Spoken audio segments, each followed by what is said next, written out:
بسم اللہ الرحمن الرحیم وبہ نستعین۔ آج المعہد العالی الاسلامی حیدرآباد میں all India Muslim personal law board کی ورکنگ کمیٹی کا اجلاس ہوا۔ مولانا خالد سیف اللہ رحمانی صاحب نے اس کی صدارت کی اور پورے ملک سے آئے ہوئے مسلم پرسنل لاء بورڈ کی ورکنگ کمیٹی کے ممبران اس میں شریک ہوئے۔ اس میں مسلم پرسنل لاء بورڈ کی مختلف کمیٹیوں کی کارکردگی کا جائزہ بھی لیا گیا اور ملک و ملت کے مسائل پر گفتگو بھی ہوئی۔ آخر میں چند تجاویز منظور کی گئیں۔ ان میں سے ایک تجویز عبادت گاہوں سے متعلق ہے، جو مساجد کا معاملہ چل رہا ہے اور جس طرح مختلف مساجد کے سلسلے میں طرح طرح کی باتیں سامنے آ رہی ہیں، اس سلسلے میں یہ طے کیا گیا ہے کہ حکومت وقت کو توجہ دلائی جائے کہ مساجد کے سلسلے میں جو صورتحال بن رہی ہے اس پر قابو پایا جائے، عبادت گاہوں کی حرمت، اس کا تقدس باقی رکھا جائے۔ اس سلسلے میں لیگل کمیٹی ہماری آگے کام کر رہی ہے۔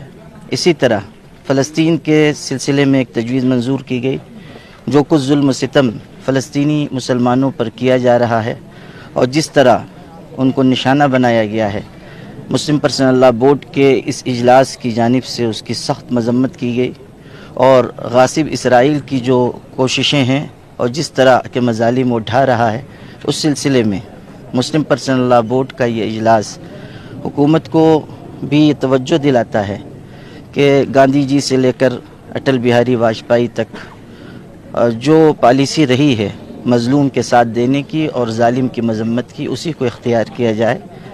وہاں کے مسلمانوں نے جس ہمت العزمی اور مقامات مقدسہ کی دفاع کے لیے جو کچھ قربانیاں پیش کی ہیں، اس کی تحسین بھی کی گئی۔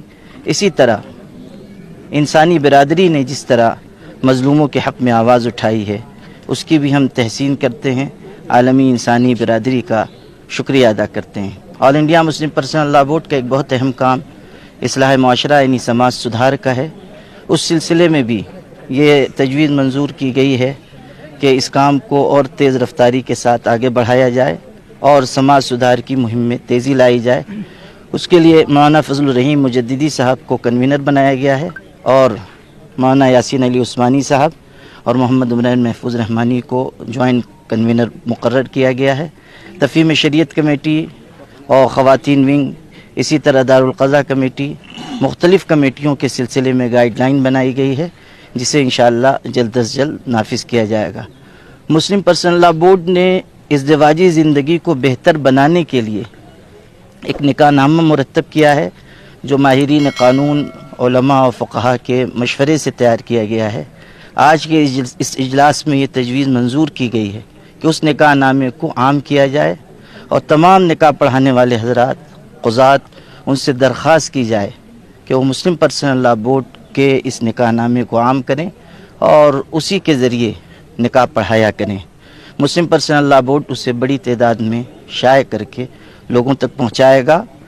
مسلمانوں سے بھی گزارش ہے، ائمہ، علماء، نکاح خواہ، قاضی حضرات سے بھی گزارش ہے کہ وہ اس سلسلے میں پوری توجہ دیں۔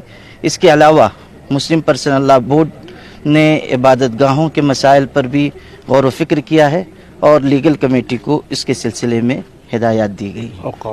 اوقاف کے سلسلے میں بھی غور و خوض کیا گیا۔ وقف کے سلسلے میں کمیٹی بنی ہوئی ہے اور اوقاف کے سلسلے میں مسلم پرسنل لاء بورڈ پوری طرح فکر مند ہے، اس پر بھی انشاءاللہ جلد قانونی کارروائی کی جائے گی۔ 91 کا جو عبادت گاہوں کے سلسلے میں قانون بنا ہوا ہے، اس پر بھی غور و خوض کیا گیا ہے اور انشاءاللہ اس سلسلے میں بھی لیگل ٹیم ہماری کچھ کام آگے بڑھائے گی۔